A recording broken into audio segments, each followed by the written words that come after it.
Ito na nga, merong ganitong lumabas na sa Lunes.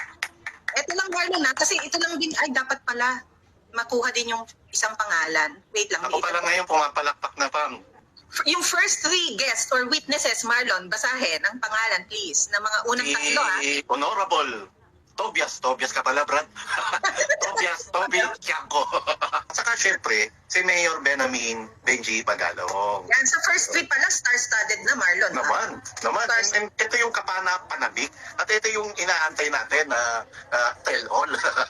ito yung hamon mo ngayon, Richard Gomez. Ito yung hamon mo ngayon, Benny Abante. Tingnan natin ngayon. Alam mo, Marlon, sa pagbubunga niya yan.